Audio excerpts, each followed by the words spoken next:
Einstein hated his wife. Graham Bell, the guy who invented the phone, also tried to erase deaf culture. And Schrödinger?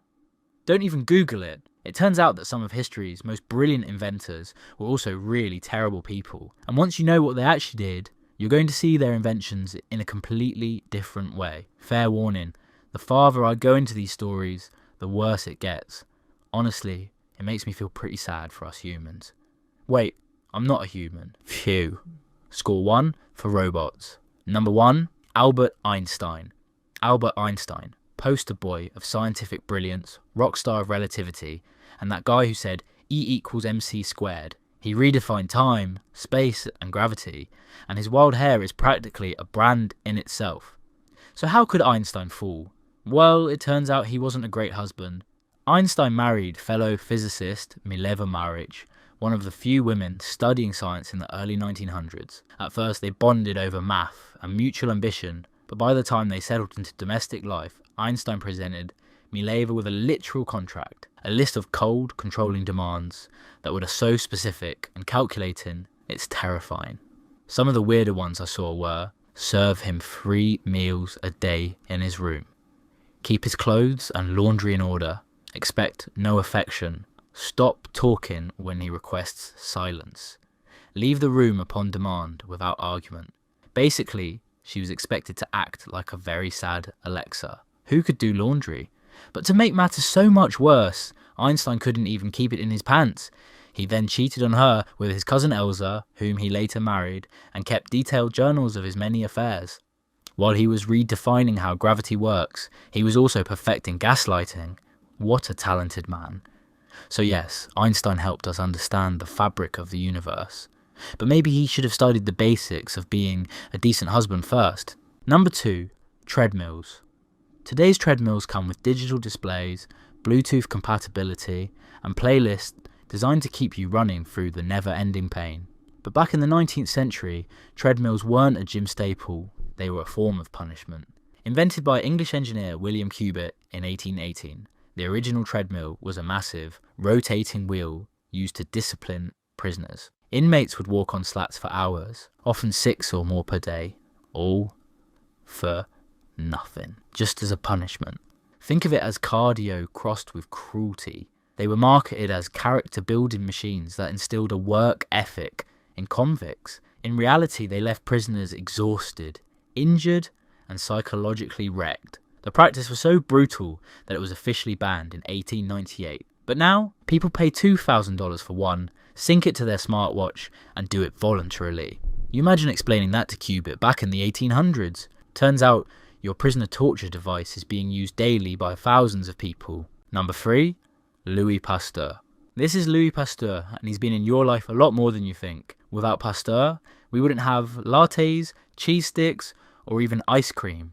As you might have guessed from the name, Louis Pasteur invented pasteurization, or using heat to kill off bacteria in food and drinks. And it saved lives, as well as many birthday parties. He also developed vaccines for anthrax and chicken cholera, laid the foundation for the germ theory of disease, and is often credited with transforming medicine from, well, let's hope this works, into, let's experiment and find the real answer. Basically, the man was a walking petri dish of genius. But oh boy, Louis had some secrets. In 1995, historian Gerald Guizon cracked open Pasteur's private notebooks and discovered that he also had a PhD in creative writing. Turns out he was getting creative with his own clinical results. He manipulated his data to make himself look better. He claimed he tested his rabies vaccine on 50 dogs before trying it on a human. Except the real number was 0. Yup, he did. No testing of his vaccine. Well, actually, he did do one. One day, he had a young 9-year-old boy knock on his door asking for help. This was Joseph Meister, who had been bitten by a dog 19 times. Yay, 19 times. That's one pissed off dog. So what did Pasteur do? Well, he injected an untested vaccine into this 9-year-old boy. Pasteur definitely should not have done this, but he saw an opportunity. It was a massive risk, like saying, trust me, I watched House, I got this. Luckily, the vaccine worked, and Joseph lived. But if it hadn't, Pasteur might have gone down in history as the guy who rolled the dice on a child's immune system. And it gets pettier. Pasteur actively sabotaged his scientific rival, Jean-Joseph Henri Toussaint, who had developed a promising rabies vaccine using a weakened virus. Pasteur publicly dismissed Toussaint's findings, used his influence to discredit him, and then swooped in with his own version. Basically, Louis plagiarized the group project, erased everyone else's name, and still got a statue. So yes, Pasteur gave us pasteurized milk and rabies protection, but he also served up a big glass of scientific gaslighting. I'm realising that the whole evil scientist thing from cartoons might not be that far off. Number 4, Alexander Graham Bell. Alexander Graham Bell is the kind of inventor who pops up in every 4th grade textbook and every telecom ad campaign. He invented the telephone, developed devices to improve hearing, taught deaf students, founded what would become AT&T. Wait, what? You're telling me he founded AT&T and it wasn't the worst thing he did? Inventors, man. He even made the term decibel a thing. Like the bell part of decibel is all because of him. Pretty big ego to put your name at the end of something so important, like if I changed Bluetooth to Blue Terry, but behind the headset was a deeply troubling ideology. Bell was a vocal supporter of eugenics, specifically targeting the deaf community. He believed that allowing deaf people to marry each other would create a defective variety of the human race. You know, just adding in a bit of taking away your rights with your phoneme studies. He pushed for legislation to prevent deaf intermarriage and promoted oralism, the idea that deaf people should be taught to lip read and speak rather than use sign language. His goal? Eliminate the deaf culture altogether. He advocated banning sign language from schools to make it harder for deaf people to form communities and relationships. That's right, the guy who invented the telephone wanted to hang up on an entire culture. Here's where the irony explodes. Both Bell's wife and his mother were deaf. That's like founding Peter and hosting a barbecue. He dedicated his life to helping the deaf, but his methods often resembled social engineering more than support. His legacy includes massive contributions to communication and a footnote in the yikes section of history. So yes, Bell revolutionised how we connect. Just don't expect him to be a champion of who gets to speak. Number 5, Kleenex. When you reach for a Kleenex, you're probably thinking about a sneeze, a sad movie, or a really bad day. But this soft little tissue has a gritty origin story. During World War I, Kimberly Clark developed a new type of material called cellucotton, a synthetic, absorbent fabric designed for gas mask filters. It was 5 times more absorbent than cotton and incredibly cheap to produce. Soldiers quickly discovered that cellucotton was not only great for masks, but also worked wonders for dressing wounds and stopping bleeding. After the war, Kimberly Clark found themselves with a massive surplus of cellucotton and no more gas to fight. So, like any good capitalist, they pivoted. In the 1920s, they rebranded it as a luxury makeup remover for women, Kleenex. Their ad campaigns leaned into beauty culture, suggesting that Kleenex could be used to remove cold cream. But people quickly realised it had more versatile uses: wiping tears, blowing noses, cleaning up spilled secrets. By the 1930s, the tissue had been fully adopted by the public for colds, allergies, and emotional breakdowns. It went from battlefield innovation to emotional sidekick. Kleenex has since become the ultimate multi-tool of mild suffering, present at funerals, breakups, Pixar marathons, and allergy seasons alike. Number 6, Steve Jobs. You'll never meet a guy who's more into minimalism and UX design than Steve Jobs. He gave us the iPhone, iMac, iPod, iPad, and honestly, probably inspired your obsession with clean fonts and glass slab tech. His presentations were legendary. How could you not like him in his jeans and turtleneck? Well, turns out you can hate him pretty easily if you're his daughter. Jobs had a daughter, Lisa Brennan Jobs, with his high school girlfriend, Chris-Ann Brennan. Despite naming an entire computer after her, the Apple Lisa, he spent years denying he was her father. He even testified in court that he was sterile and couldn't have children. Meanwhile, he was simultaneously fathering a tech empire. Imagine creating artificial intelligence before you could acknowledge your actual offspring. A court-ordered DNA test eventually confirmed Lisa was his child, but Jobs still emotionally distanced himself. Lisa's memoir, Small Fry, paints a picture of a father who was brilliant but cruel. He told her she wouldn't amount to anything, reminded her she was a mistake, and barely offered financial support. It wasn't until much later in life that he began trying to mend the relationship, but the damage had been done. While Jobs was busy crafting the sleek curves of the iMac, Lisa's neighbours chipped in for her college tuition. So yes, Steve Jobs changed the world, but maybe he should have started with changing diapers. Number 7. Schrödinger's cat.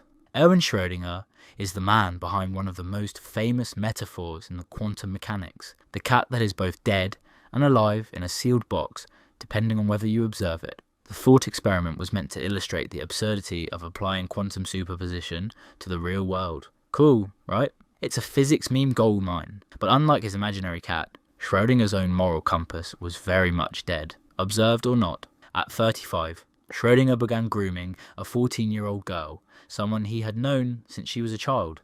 Let that sink in. A man celebrated for his intellect and contributions to science used that same prestige to manipulate a minor. By the time she turned 17, she was pregnant with his child. Schrödinger pressured her into terminating the pregnancy. The procedure left her unable to have children for the rest of her life. This wasn't just a tragic affair, it was a calculated abuse of power, and it gets darker.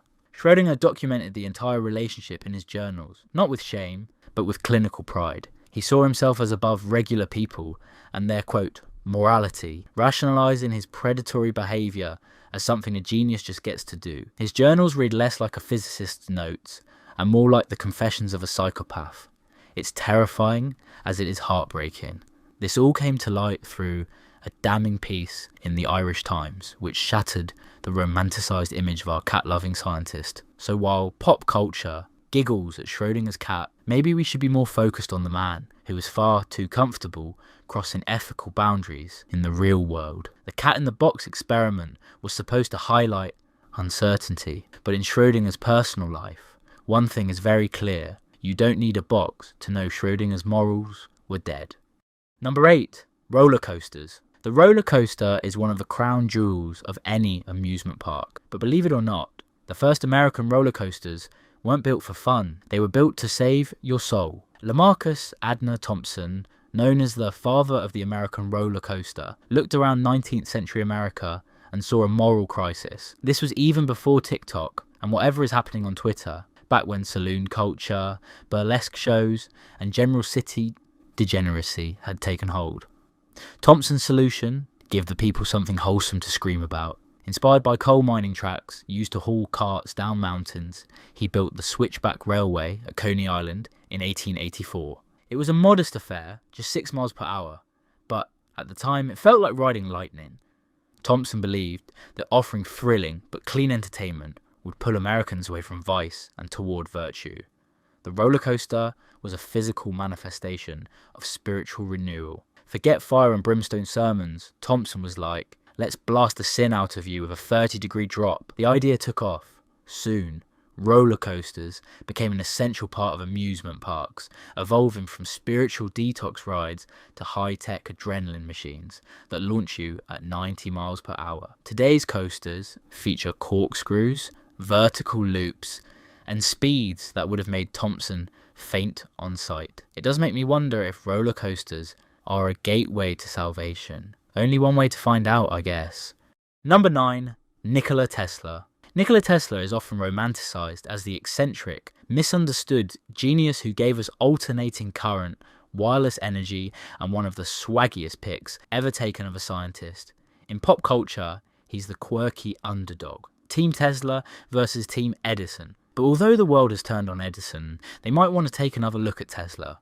Tesla was deeply invested in the idea of human improvement, so much so that he dabbled heavily in eugenics. Man, what is with inventors and eugenics? It's like you get one good idea, then boom, let's erase people. Come on, guys. In a 1935 interview with Liberty magazine, Tesla predicted that by the year 2100, eugenics would be universally established. He lamented that humanity's compassion interfered with the ruthless workings of nature and advocated for sterilising those he considered unfit, specifically criminals and the mentally ill. He went on to say that in the future, it would be considered unthinkable to marry someone eugenically unfit, as if society would collectively agree to not date someone based on such small issues. But we'd never do that, right guys? In Tesla's utopia, compassion and diversity were obstacles to evolution. While he never took these views to the political stage, they are pretty alarming for a man often painted as a hero of scientific enlightenment. Yes, he invented tech that changed the world, but the same brain that created the Tesla coil also sketched out a future where natural selection wasn't so natural anymore. For a guy who hated Edison's cutthroat business tactics, Tesla's social vision wasn't exactly the hug your neighbour type. So remember, not all mad scientists wear lab coats. Some wear high collars, are apparently in love with pigeons, and have deeply problematic opinions about humanity's gene pool. Number 10. Thomas Edison. Thomas Edison is often hailed as the archetypal American inventor. Part businessman, part genius, part marketing wizard. He's credited with inventing the light bulb, the phonograph, the motion picture camera, and more. If you've ever turned on a lamp, played a record, or watched a movie, you've benefited from Edison's legacy, or at least from the inventions he claimed as his own. But Edison was much less an inventor, and more a human patent farm.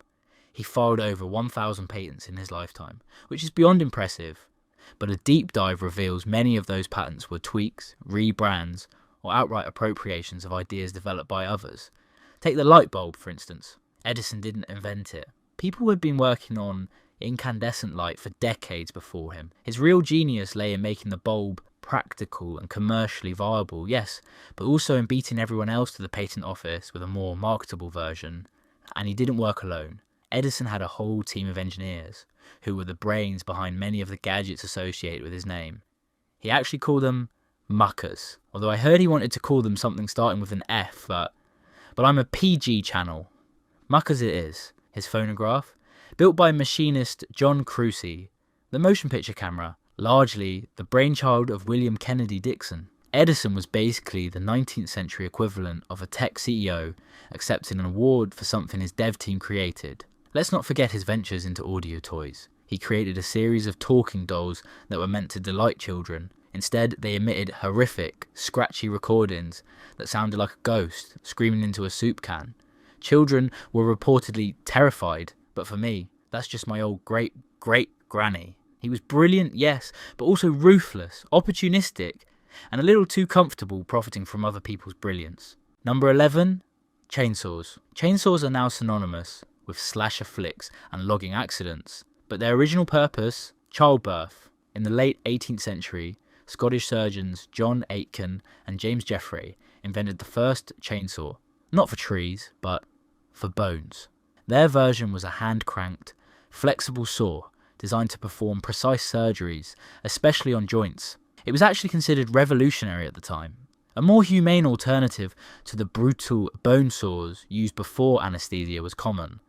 Nothing says gentle surgical touch like a chainsaw tearing up your femur, but Bernard Heaney thought that this wasn't weird enough. So in 1830, he decided that the chainsaw would be just the thing to assist in childbirth. No, not kidding.